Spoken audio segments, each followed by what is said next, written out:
Ooh. All right. Hello. Welcome, everyone. How are we doing? It's Tuesday on the final week of the hackathon build period. Thank you for joining us today. You may have seen us yesterday talking about debugging and monitoring. Today, we're going to be talking about polishing up that UI. So, if you've been following along, we've been highlighting spotlighting some judges, and their tips have all been, we want to see a polished UI. We want to see, good user experience. This is what we're covering today, and we'll be covering user experience tomorrow. So be sure to check out all the events on River. We also have a live stream with Netlify right after this one. We have a live stream with Expo on Friday. And we're going to be doing another Hackathon News Network segment on Friday as well. So tons of live streams. We're also going to be doing some community mentors are running some live streams as well. So go to river.to/bolt. I'm going to put this in the chat here. We have a lot of stuff coming up this week. The hackathon, we are at 116,000 registrations. So you guys are just cooking. It is awesome. So many participants. We also just crossed 60,000 folks in our Discord. So super active there. If you have any questions, especially this last period, we have mentors in there helping. We have sponsors in there helping.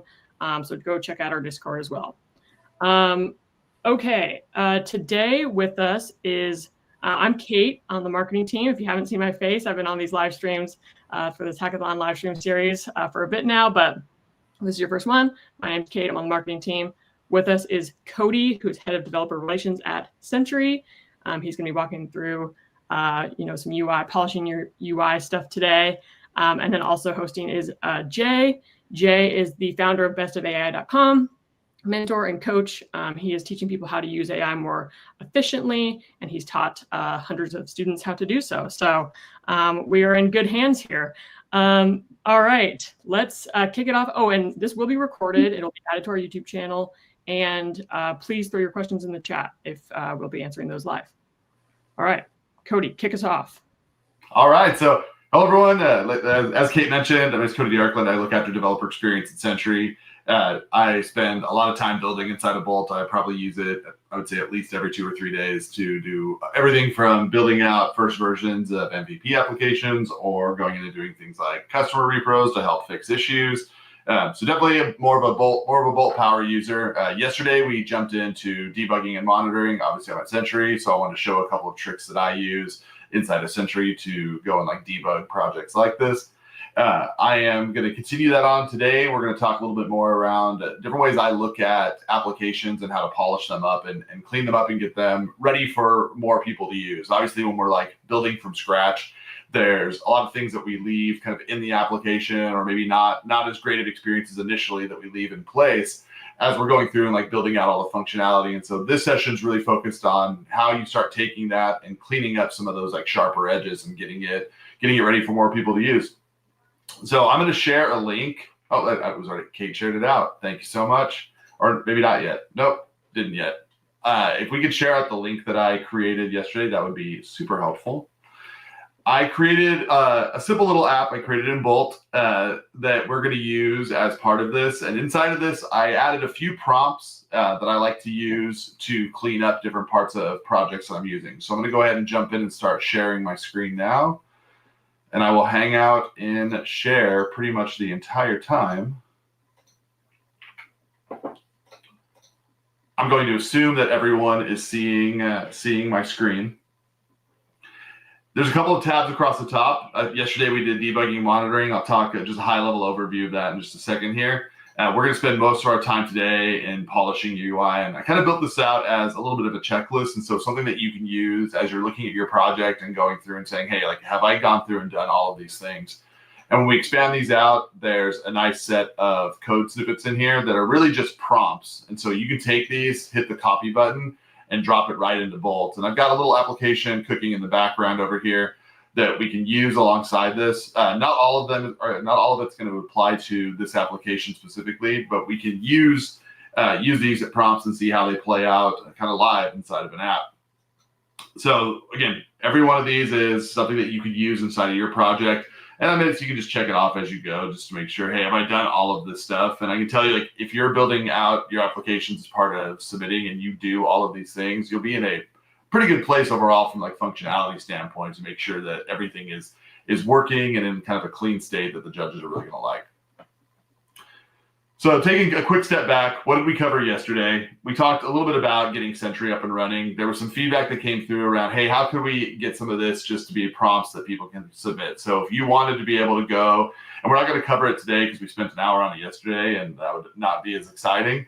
But if you wanted to go and use something like Sentry to monitor your applications, if you wanted to be able to see logs of how users are interacting with it, you want to be able to grab errors, you want to be able to see replays, you can go in and use these snippets in here, paste them right into Bolt, and it'll go and actually set up Sentry for you. So yesterday we jumped in and I showed using some of like the command line tools to go and set it up, and we showed some editing in the code editor.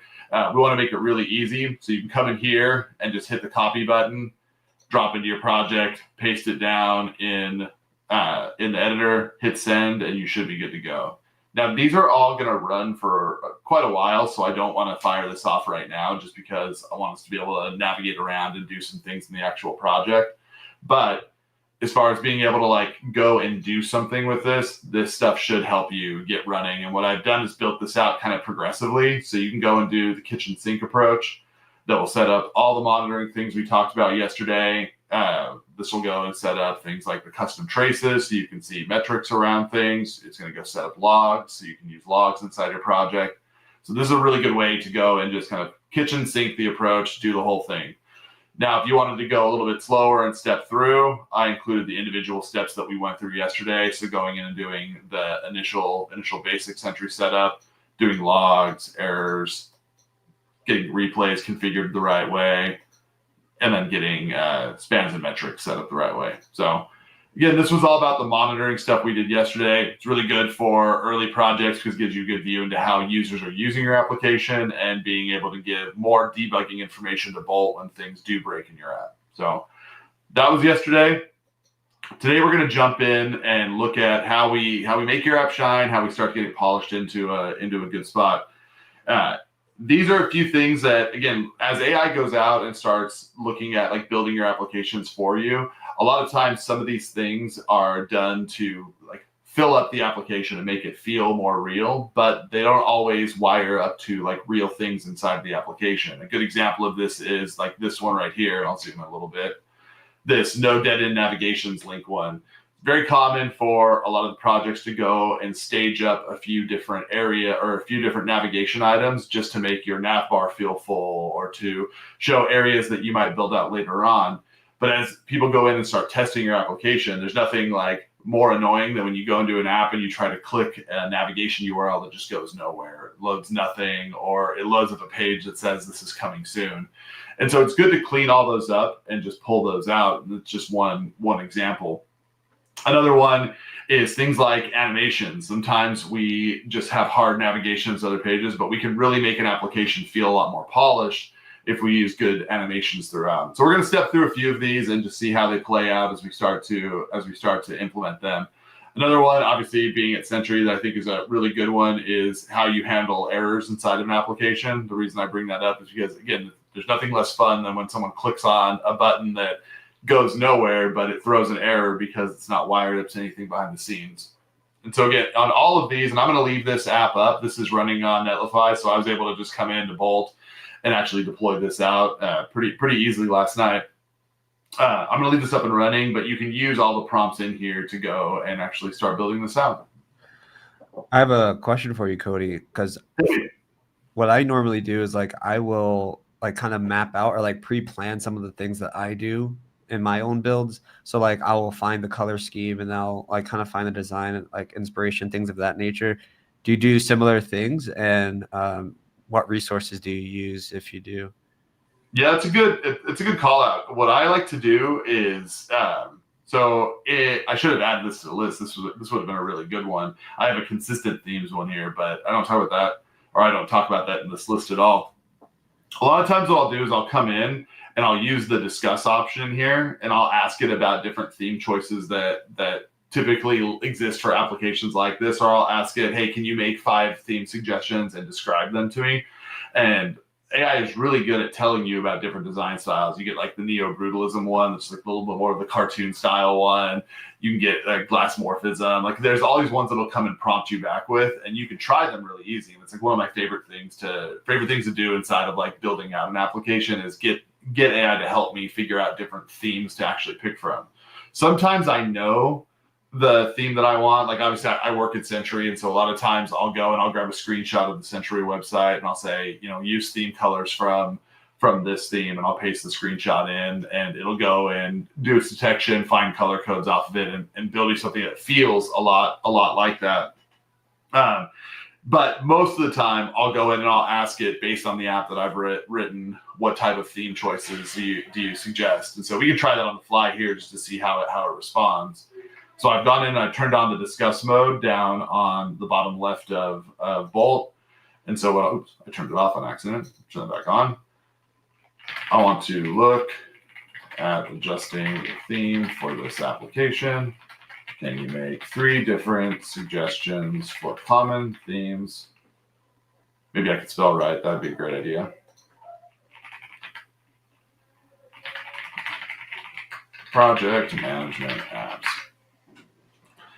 And discuss mode will take it and have it start thinking about this and do like a little bit of a deeper query. It'll look at the structure of the project and it'll come back with suggestions. So it came back pretty fast. For this one, there's a minimalist clean, there's dark mode, and then there's vibrant and color code. This is a little bit lighter than what I'd want to see. Let's say, think through design, think through product design. I'm gonna leave the typo there. Need more theme suggestions from areas like neo-brutalism or or modern. Let's see what it does when we go down that path. So I'll have a conversation with it back and forth and ask for different theme ideas behind it that could come up, and then I'll usually just I'll tell it literally to go in and actually apply one of those. So like if I wanted to go and do like the neo-brutalist, I could say, actually, it'll actually prompt me down here. So we can go ahead and click that. And it'll continue down that path. So a lot of times I'll ask back and forth, get some feedback on it, and apply from there. What about you? How do you pick them? So I will go to like one of those design websites and just find some like theme that I like or design that I like. And then I will straight up ask Volt, depending on the design and how complex it is, but I'll just ask Volt to kind of replicate the best that it can do and take the themes from that image. So I'll like take an image and just take the theme. So like I like the colors of it. I kind of like the round edges, for example. Let's just use some of those elements from that design. And from there, it does a pretty good job of like understanding what I want. And then from there, obviously you can kind of modify it with, inside of Bolt and changing whatever you want. But that's one way that I do it. Another way is kind of just letting Bolt do its thing and seeing what the outcomes are from it, and then seeing if there's anything I would have changed, like for example, fonts, or like the typeface or the colors, and then I can just modify on the go kind of type of thing. But it totally depends if I don't have something in mind or if I do have something in mind, depending on the application. But it's just fun to see like where AI will take the app, and then you kind of add in that human in the loop, or like human in design, let's say. Elements. Yeah, that looks super cool. Like that looks great. Like that's a pretty cool design, actually. I like that. Yeah. So it's able to do it on the fly. Like it's very easy to like roll back. I think that this is one of the things that's really like kind of, it sounds corny, but in like a way, like the beautiful thing about AI is like you think about how long trying out different themes like this would have taken in before. Like the amount of things you have to go and like dig into and how to change them, and like being able to very quickly go in and say, I want to try something else out and see how it plays, and being able to go in and just roll it back if something doesn't work out is a pretty incredible thing. And I think sometimes we don't always like realize how much time is actually saved on this. Like, yeah, I've been in like company level software for a long time, and I've been a part of a number of different design changes. Like these things tend to take like weeks for people to go in and just try out, right? But we can try 10 minutes now. Exactly. And I agree. I think that is why Bolt is so powerful, is the ability to explore rapidly. Yeah. And test rapidly. I think people underestimate that ability to actually get the ideas that you have in your head out into the world and really be able to like conceptualize that and like actually see it. Like it's so powerful to see what you have like in your head and like actually see it, it puts things in motion and like movement. And I think that's the number one thing entrepreneurs and people who are vibe coders like they need that continuous movement to like push towards something. And yeah, it's just powerful. Yeah, and I don't think, it's to that same point, I don't think that there's still so many people that don't realize that it is really that easy. Like to make progress now is really just as easy as asking the question. I think we built an industry around like how hard this stuff is to do. And there are definitely hard parts and there are all very hard parts. But some of this stuff now is so wired up that like trying out your idea is as simple as coming in and just asking it. Like the number one question I get is, man, how did you get CodeGen to go and build this? How did you get Bolt to build that thing? And my answer is always, I just talk to it like I'm talking to another engineer. Same. And I ask it to do the thing. Like even if I don't know the answer to the question I'm asking, like I didn't know all the things it was going to change to make the thing this way, but I just went and asked it, and it went. Exactly. It can connect the dots in a lot of ways that like you don't need to know. Like talking to it like it's just a junior engineer or a peer engineer in your team is the right way to go.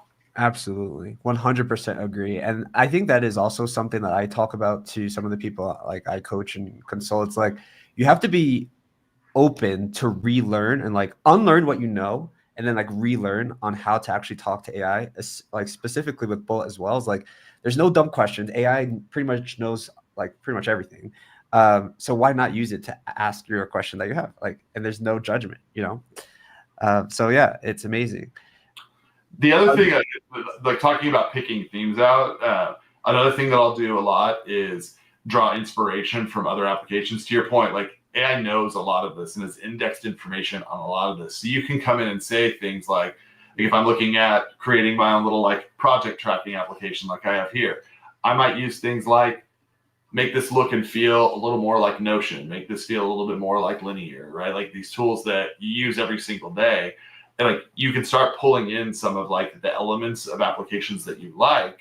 I want to have a Kanban board like Trello inside of this application. Like you can bring these in, and it's going to understand what those applications do and how to simulate that like functionality for you. It's like doing comparisons to existing things is also fully game. Absolutely. Are there any other things that you look out for when it comes to like a design perspective? Because one of the things that you mentioned on your checklist was design consistency and how important that is. And I want to kind of highlight that point because when you do have consistency in your app, it just makes it look really professional. It makes it look like you know what you're doing. Are there any tips for those who may not have consistency in their app? Like, are there any tips that you can give them to achieve that? Yeah, this one is actually a big one for me. Like this list is definitely not in the order of things that I notice the fastest, but like this is one that I especially notice because what I've seen a lot inside of like the CodeGen projects is the surface level stuff is usually gets hit on really, really well. Like it does the broad strokes pretty good and everything's fine, but every once in a while you'll pop in, you'll find a modal that's still on the old theme. Or you'll find a modal that is set up for dark mode, but the rest of the application is light. Or especially when you implement a dark mode functionality, like everything will be dark mode except for like some random modal that gets missed along the way. And it's hard to go and like find those, especially if you've generated a huge portion of this project already. Like it's hard to know exactly where those might be.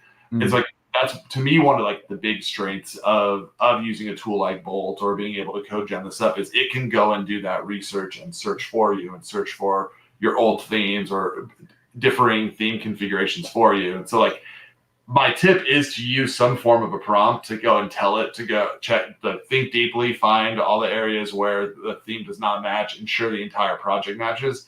Because it's definitely a jarring and a negative experience when I go in and I click on, if I have like an app that's built in dark mode and I go in and click this, and the modal is completely white, but the text is black because, or I'm sorry, the text is also white because it changed, but the rest of the modal didn't, right? And so like you end up in these places where like consistency starts to suffer, especially when you get like deeper into applications you're building. Like this one's a pretty simple app overall. If I go into just create little test, go to color, like there's not a lot of menus and a lot of different systems in here to work in, but like I've built ones that are like full-blown applications with multiple layers of like wizards and moles in them. And it always happens that there's certain areas that just get missed on like these broad design restructures. So my advice is definitely, if you don't use the prompt that I wrote in here, the one I set up inside of this app, definitely write one of your own and run that through. At least give it one pass and say, check my application for design consistency, make sure the colors match, make sure that if dark mode is implemented, that all windows respect that and are visible. Paste screenshots, right? When you find parts that aren't right, paste that screenshot into Bolt and say, hey, the design of this one doesn't match the rest of the application. That's going to give it a lot more context to go and find how to fix it. Yeah. But yeah, definitely happens. I would use the prompts to go and clean that up. Yeah. 100%. I think that's really important, actually. Like, to take screenshots, like utilize screenshots. I use screenshots all the time to really visually. I think like adding a screenshot plus the context of like what's actually happening is so important, and it's like a hack almost that most people probably don't really do.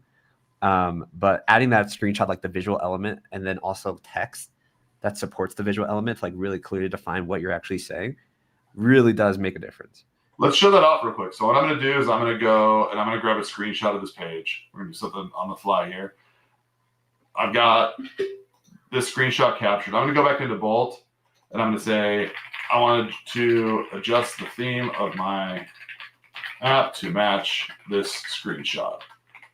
And I'm going to paste that screenshot in. And so that's the theme from the checklist app that I had running in the background. Probably should have used discuss mode for this first to go and plan it out a little bit better. But this will, over time, actually work. It will go and start to pull in. It'll detect the colors. It'll start to figure out what it should actually implement from that. And it'll go and start building it out. So it's going to abandon this neo-brutalist theme that I had set up here and start to use the new one that was dropped in from there. Like I use screenshots every single day inside of these tools. Yeah, 100%. Hellwing says prompt engineering is really just implementing good communication skills, giving enough context. Couldn't agree more. Yeah, so true. And like the other thing I think, and this little off of the beaten path of polishing your UI, the number one by far thing I see people miss inside of like prompt engineering and prompt generation is not giving it examples. So like the comparison things that I talked about before, or telling it the workflow that you expect someone to do inside of your application. Like I want someone to be able to create an application and then assign tasks to that application. Like that's a workflow. And if you give those context examples to the AI, it will be 100% more effective than if you just say, give me a project tracking application, because then it's going to infer all the things that it thinks might matter, but it's not going to pay attention to what you as a user know that you want your application to do. It's like giving examples is so important. And the screenshot thing goes right along with that. Yeah, no, 100%. I will also say that even before you like, oh yeah, cool, I got it. Look at that. Nice. Hey, continue. What were you saying? No, that's super sick. I love that. I love that we just did that on the fly. No, I was gonna say like one thing that I do before even getting to this point of designing is I love mapping things out. So mapping out the actual functionality, mapping out what, how I want the app to work, things of that nature really does make a difference. So that way you already did a lot of the work. You already kind of did the pre-planning work. You already know like what pages you need and how you want your design to look like. And then it becomes much easier to communicate that to Bolt or to an AI on what you actually want versus doing it on the fly. And then you start to come into more errors because you didn't really think about it beforehand. So I would also say like, take the time to actually plan out and map out how you want your application to work. And then when you go into Bolt, it becomes easier, like I said, to actually communicate what you want. Because like Hellwing said, it is about communicating what you want. And if you don't know what to communicate, then you're not going to get AI to do what you want. To that point, one of my favorite follow-up tasks is to have AI go and summarize what it's built in local files, because then later on, when I want to go and enhance something or I want to change something in the application, having it be able to reference that file that I created and like that it knows about. And to your point, having diagrams included in that. So like one of my favorite things to have AI do is generate like mermaid diagrams, which is Mine just too. diagramming format, but they're system level diagrams. And so it understands really well how to interpret those and do things with them. So it's very easy for you to go and adjust those and say, I actually want this part to happen here. And it will go and do that. Like this all becomes more context. And the more context you give to these things, the better things come out of it. I'm telling you, like, you'll never overwork the amount of context that you give to these systems. Absolutely. And to follow up to that, another little tip. I know this is, we want to talk more about UI and we can get more, kind of shift the conversation again, but it is along those lines is in my system and global prompts inside of Bolt, I actually have a line that says, whenever you modify a file inside of Bolt, make sure you add a comment on the top of that file. Yes. And that, I'm telling you guys, if you're watching this, if you do that, it's going to make your experience so much better, because it, like, when the AI goes back to that file, it understands what this file actually is, what it's doing. And it just helps. It just adds that extra layer of context when you are prompting. So I would recommend doing that as well. It really does help. Especially in the newer models, because they'll pick up on that and then it'll start looking for that in other files. Like it'll understand. The last 3 files I looked at had this doc string on the top. I'm going to, does this new one have it too? And it'll start looking for that and it'll get smarter off of that. Yep. And less errors. Robots take over, man. Yeah. That's how it starts. Yeah, absolutely. So let's go back to this checklist. What other things do you believe will really make a hard-hitting difference? Like we talked about consistency. This one right here, like, I think a lot of people skip this one. I've seen a lot of like the hackathon work that people have done or the projects people build, and they leave all like the placeholder data, because like AI will generate some data often to make sure the controls that you've set up actually work, and it'll leave those in. So like a few times I've gone and generated this project management app and it'll come in with like 7 projects that are all fake, because it's just making sure that the controls work. Like it's helping out and it's making sure that the status bars that you've created show up. When you're getting ready to roll this out and like test it with your users, clear out that test data, because like it's a not great experience when someone hands out a link and says, hey, I launched my new project tracking application, and I log in and I just see a bunch of test data that's there, and I now have to go through and delete all of that out. So like thinking about polish of the UI and just things that feel clean, start it from zero. Like pay attention to actually having this clear out.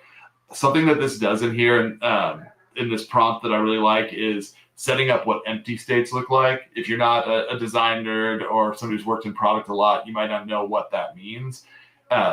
Good empty states are like areas in your product where there's nothing, like nothing's been created, but it uses messages or information there to guide you to the next thing to do. And if you just tell Bolt, hey, I want to make sure I have no boring empty states, create actionable tasks inside of all my empty states, it'll go and fill those in.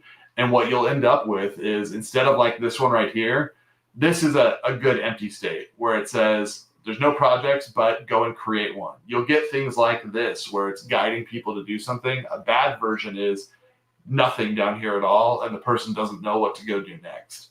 But having it clear out, using a prompt like this first one here to remove out placeholder or fake data, really, really good. That's a big one. That's why I put it number 1 on the list.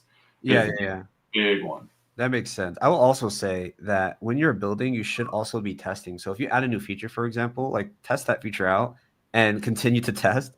There's a lot of people who just build, and they test, and then it's like, you broke something, you have no idea what you added that actually broke the thing. So if you test, not only can you see if it's working, but also you can see those design flaws if you have them. And yeah, you'll be able to, make those modifications as you're testing. You mentioned this one earlier, but I'm looking at this project and it just came back to mind. Like, use like being intentional about like font choices, and it's the most annoying thing to go dig into fonts to pick from, because like there's millions of font choices out there. But like, I sometimes think people like use the default fonts a lot and the default configs a lot, and it ends up making your projects look the same as everyone else's in a lot of ways. Yeah. So like this one's obviously just like a bolded italic, but I can easily come in here and I can say things like, can you switch my fonts in the project to use Rubik font, for example? Or you can come in and say, discuss mode, can you make some font suggestions for me? My app looks boring with the standard fonts. And it'll go out and suggest these. And like, these are little polish items that like, when you start adding them all up, it really makes something look like different and clean and like interesting. Whereas if I just left this alone, like it looks like every other project's text out there, because it's just a mixture of bolds and bold italics. Right.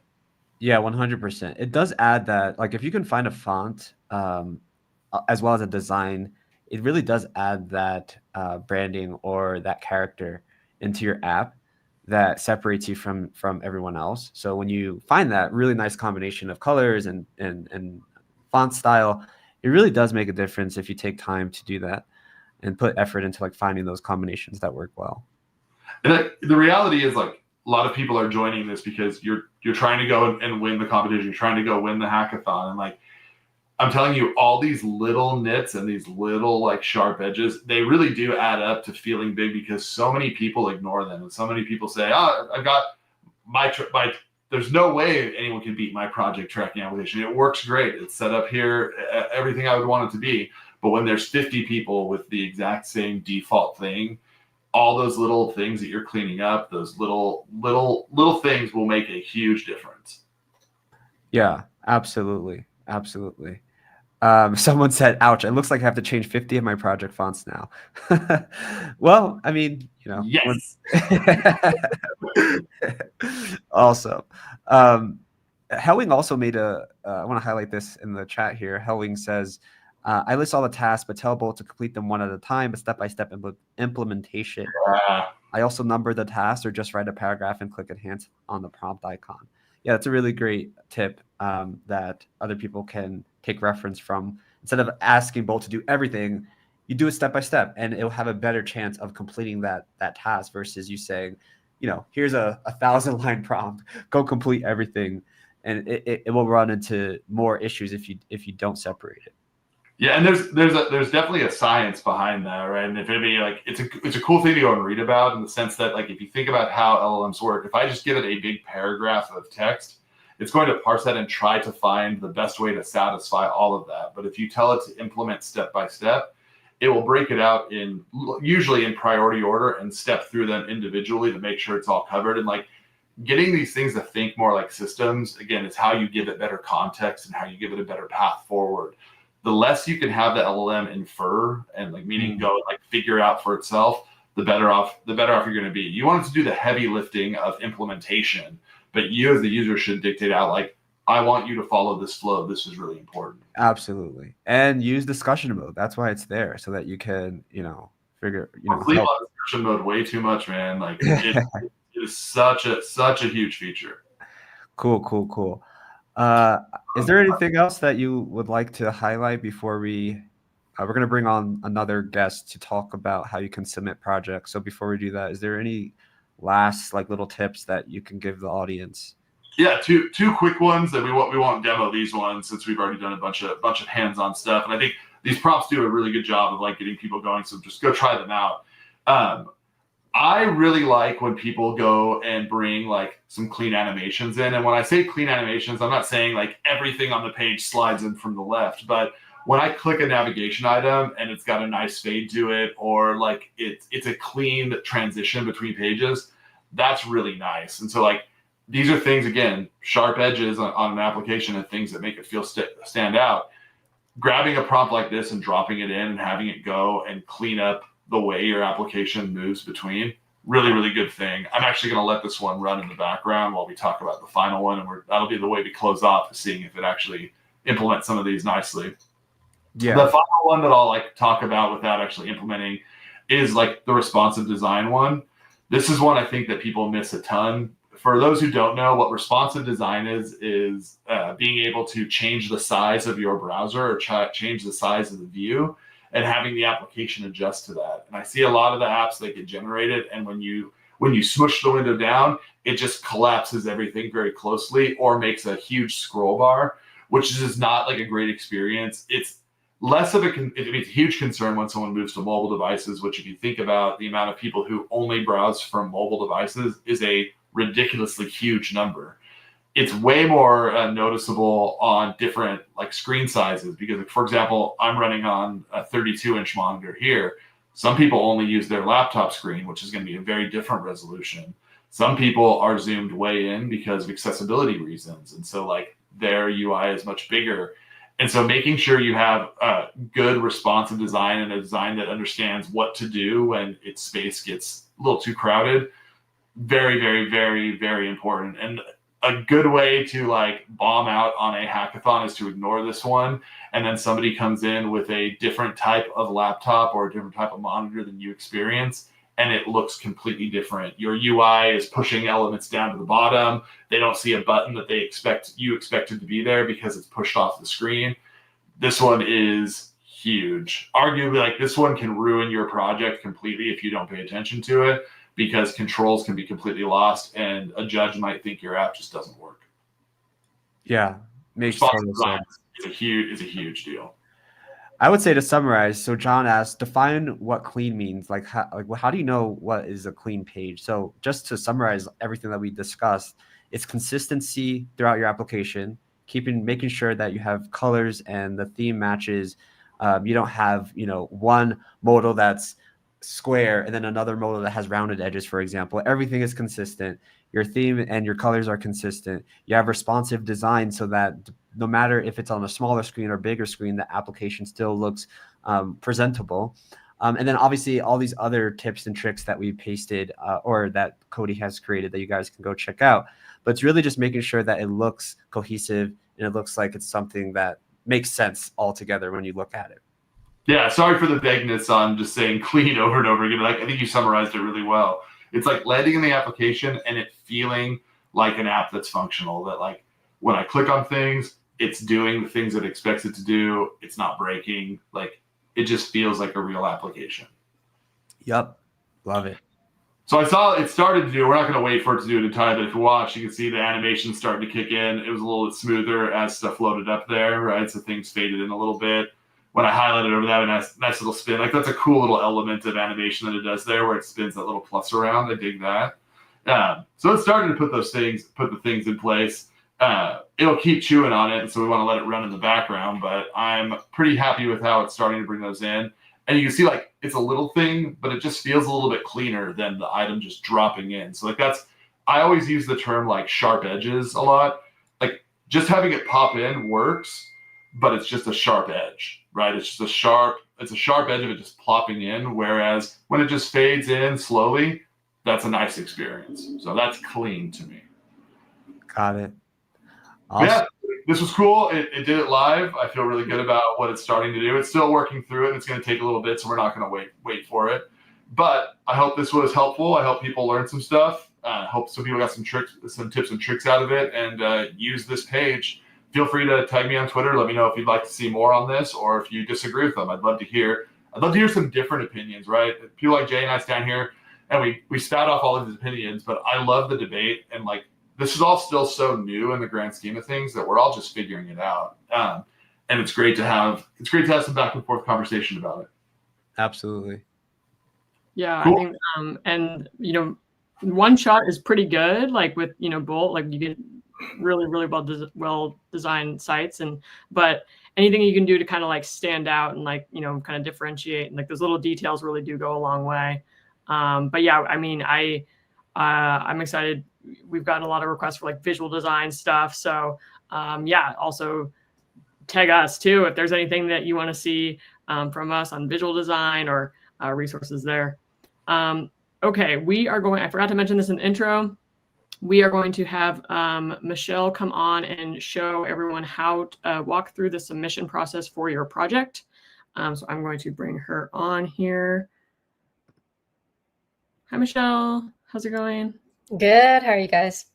Good. Thanks for joining us. Yeah, so just we're going to have you just walk through. We're getting close to that submission date. I think, 6 days. So if you wouldn't mind just kind of, maybe sharing your screen, and we'll watch you submit your project. Yeah, sure. Yeah, thanks everyone for joining and tuning in. Like Kate mentioned, yes, 6 days left to get your project in. That deadline is coming in quick. It's June 30th, 5 p.m. Submissions close right at 5 p.m. So please don't email me a minute later. But yeah, looking forward to looking at all of your projects, and it should be great. So if you make your way to the DevPost site, that's world's largest hackathon.devpost.com. You should be already registered. So if not, you'll see a Join Hackathon button here.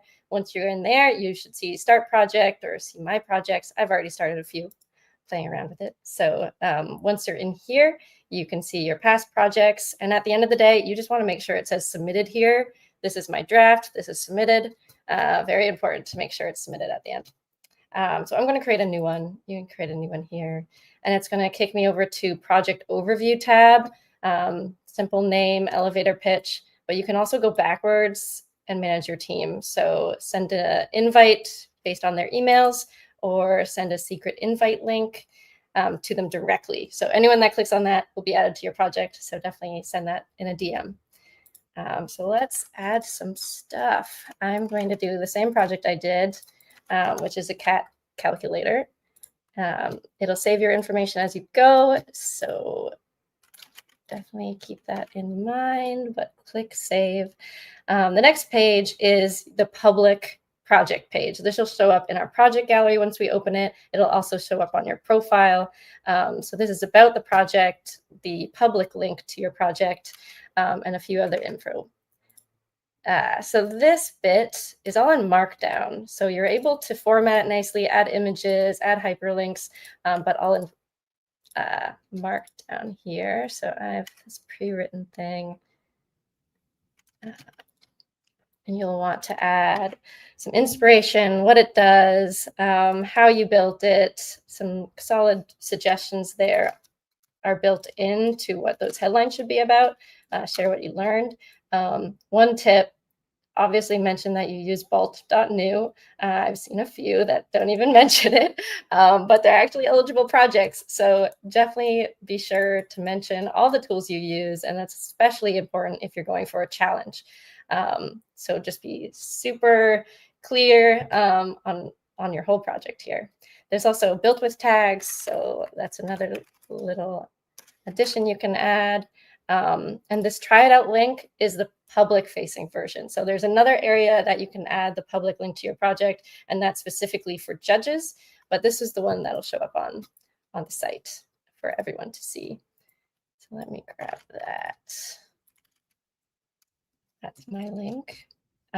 Image gallery is optional, but what's not optional is your 3-minute demo video. So that video is very important to add.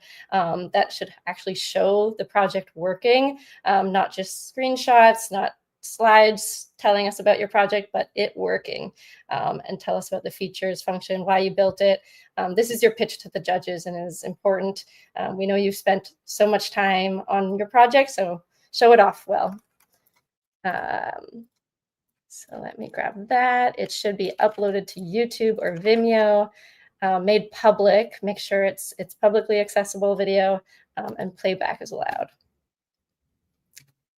Great. The next section, so about info, or additional info tab. This is just for the judges and organizers. There's some that will show up in the gallery. So I think regions, it'll be a drop down in the gallery, so we'll be able to filter them publicly.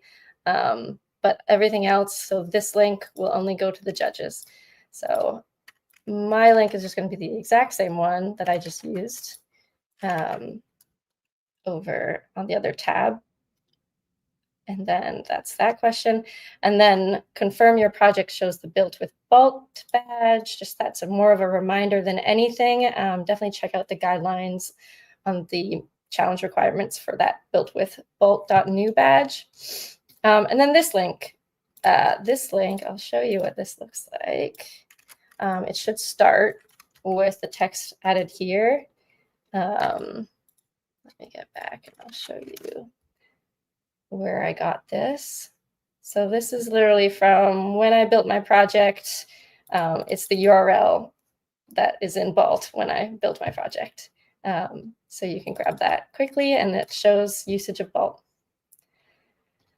And then this next question is asking for a date in month, day, year format, please, if you can. And obviously, we are all looking for newly built projects. And this hackathon started on May 30, I think it was. So the date here should be after that date and not in the future. So I hope that helps you out, how to answer that question. Now, these next few questions are a little more difficult. Which challenges are you submitting your project into, and the bonus prizes that you're submitting into? Let me check those out. So there is a prizes tab here that highlights those and a few other prizes. So there's bonus awards, which a lot of them are kind of selected by the judges. So you don't have to say you're going to go for the most beautiful UI bonus prize. The judges will pick that for you, but there's 4 that if you want to go for it. So like the one-shot competition, inspirational story, host, and there's one other one that you'll have to select if you want to be into it. Everything else is automatic. And then the challenger prizes, there's 8 of them, and these are all the sponsor challenges. So you have to use a specific tool to hit these challenges. So let's talk about that. So for my project, I deployed it on Netlify. So that's that challenge. And then to prove that I'm doing that challenge, so I worked on the net, I will need the Netlify team account slug. So here's a hint of what you need per challenge written out here. So for example, the Make More Money challenge by Revenue Cat, you need the Revenue Cat project ID. If you use 11 Labs, use the account email address and add it in here. So for more information on challenges, there's also the resource tab, which has all the challenges here. So I'm going to go to deploy challenge, how to access my team chat, and find that. You can see my whole tab, right? Okay, great.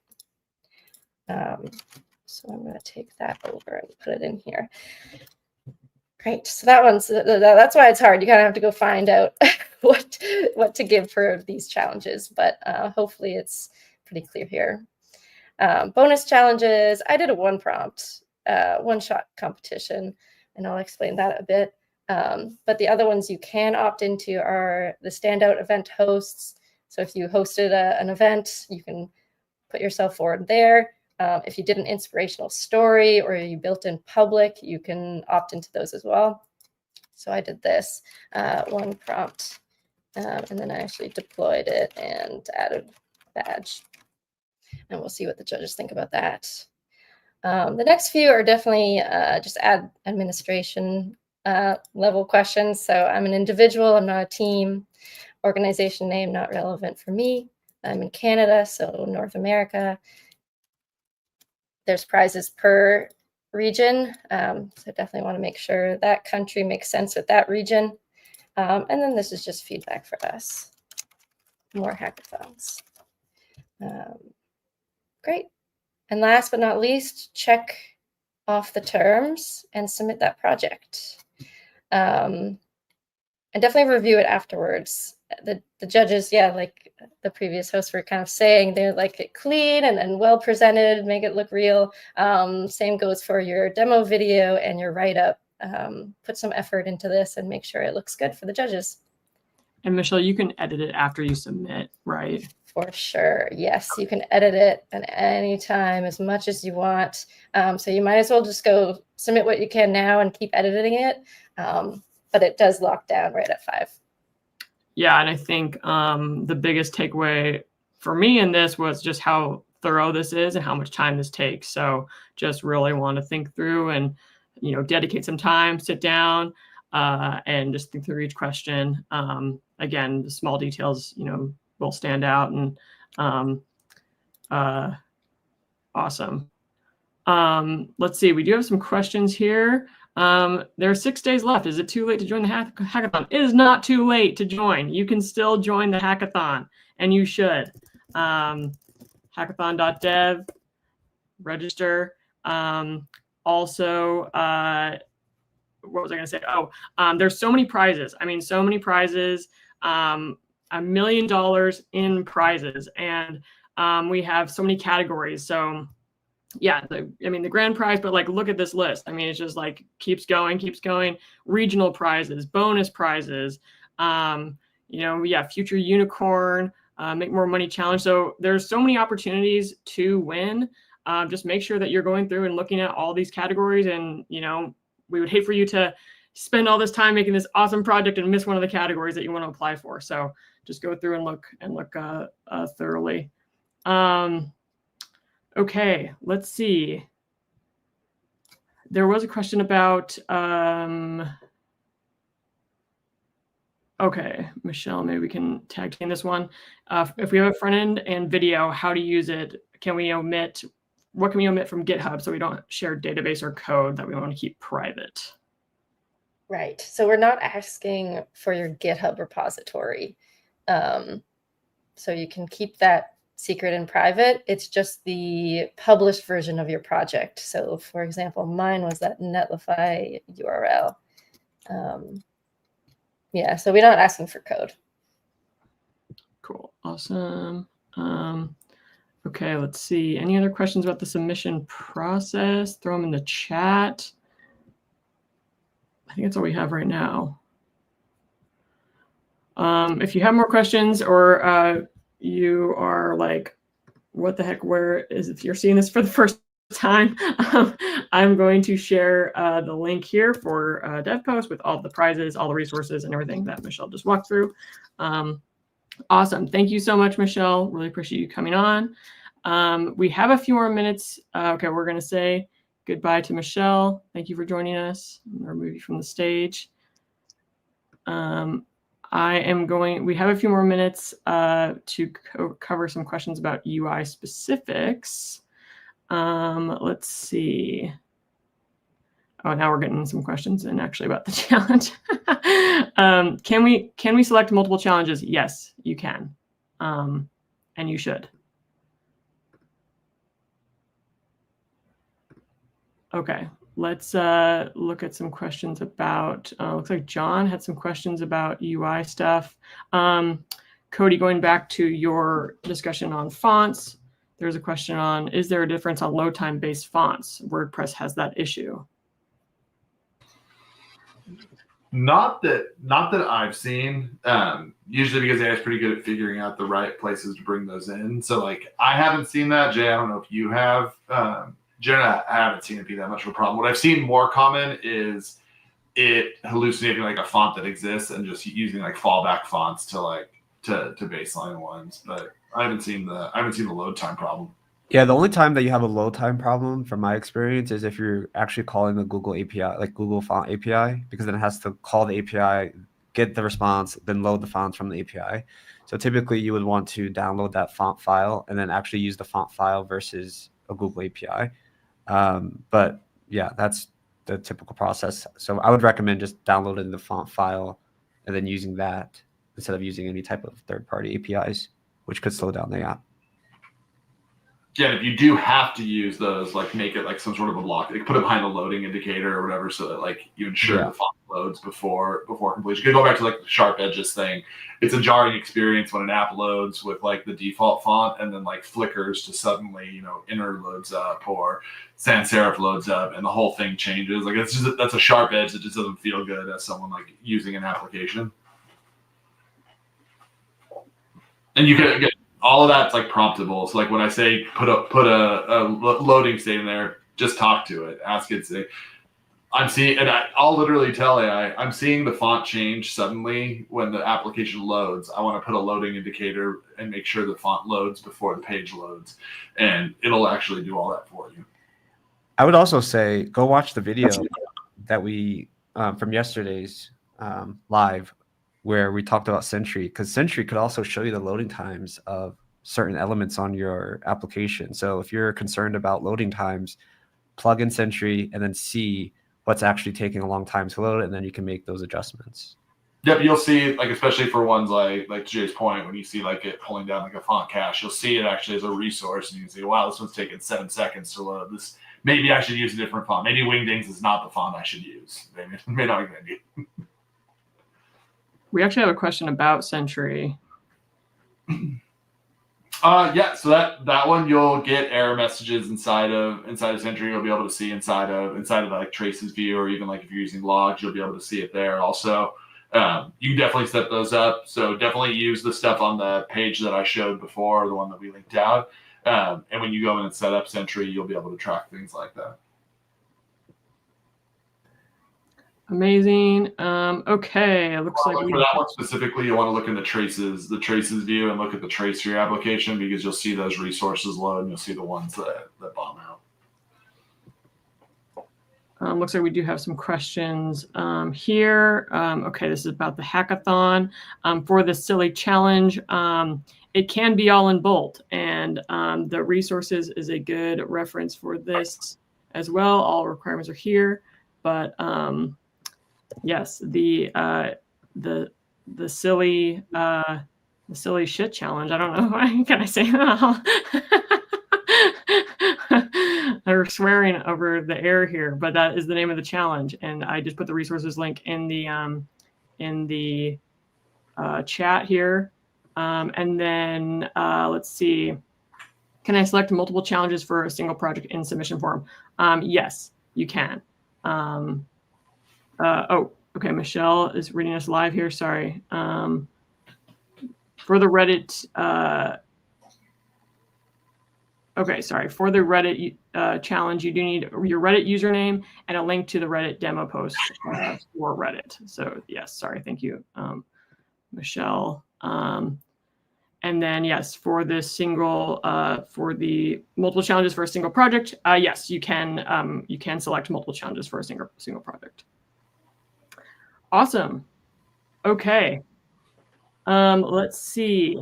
I think that is all we have time for right now.